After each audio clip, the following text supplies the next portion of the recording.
We're well into chapter 2, and so far we've spent the majority of our time solving equations.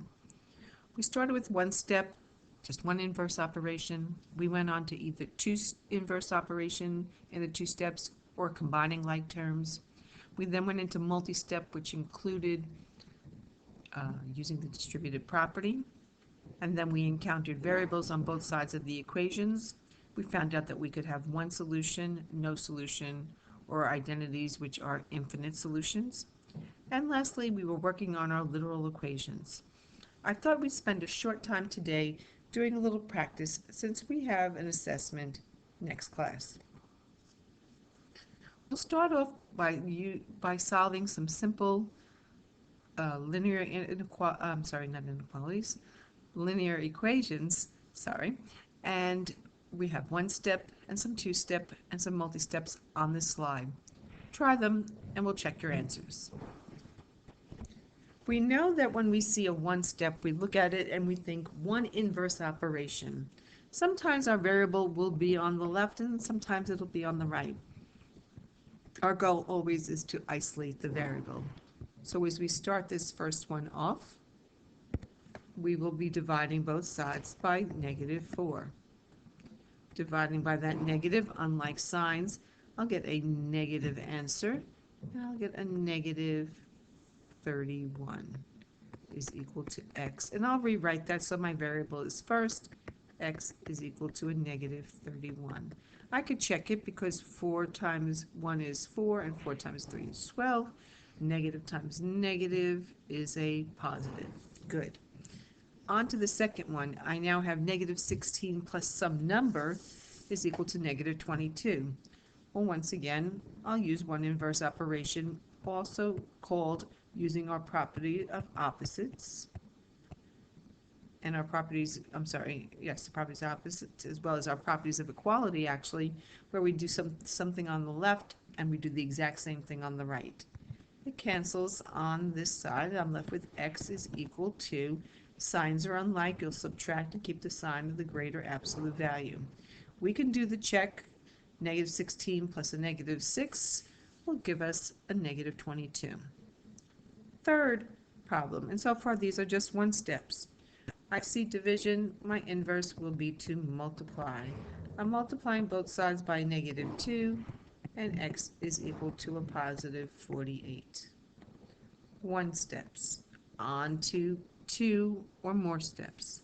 My first one tells me I have some like terms to combine. I now have a second step because I have to divide to isolate my variable. I get x is equal to a -16.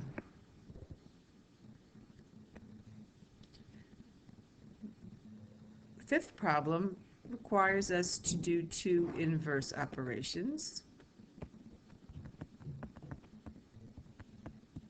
We first add, and now we'll divide.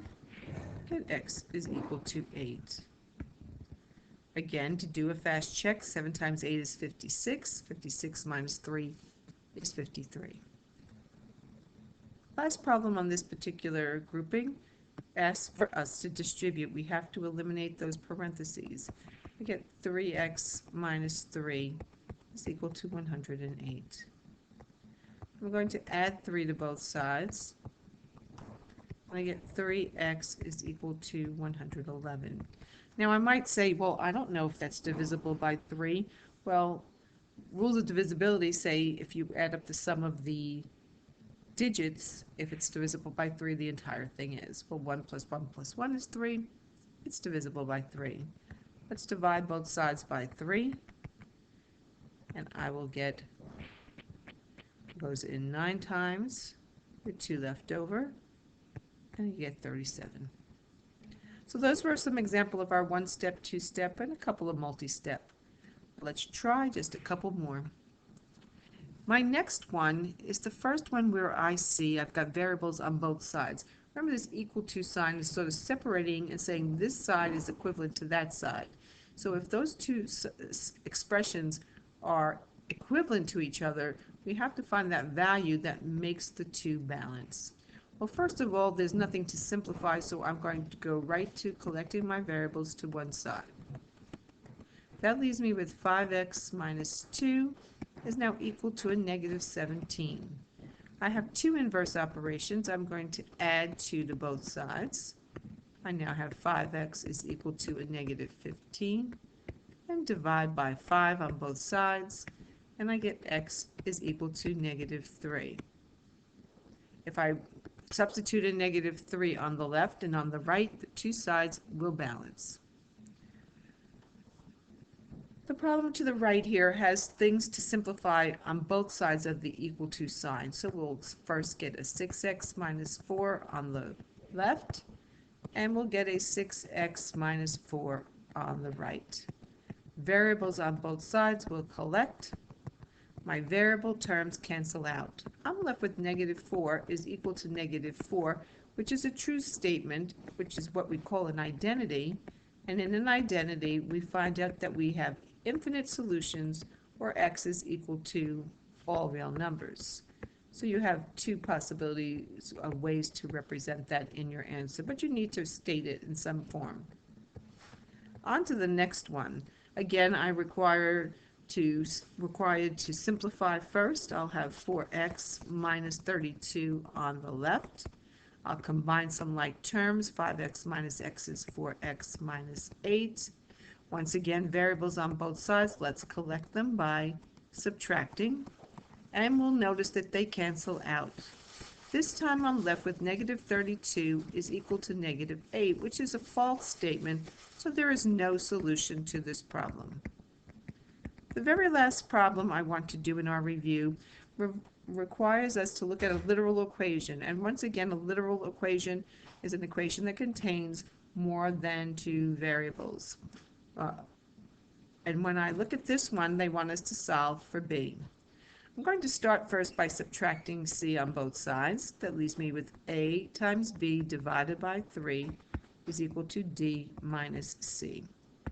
Let's multiply both sides by 3. That leaves me with ab is equal to 3 times d minus c.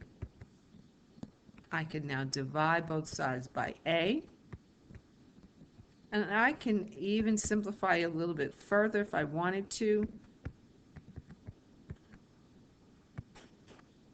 And if I do that, I'm going to see that I could have 3d minus 3c, or I could leave it the way I had it. Either way would be acceptable. All right, so that's our review, and our quiz is next class.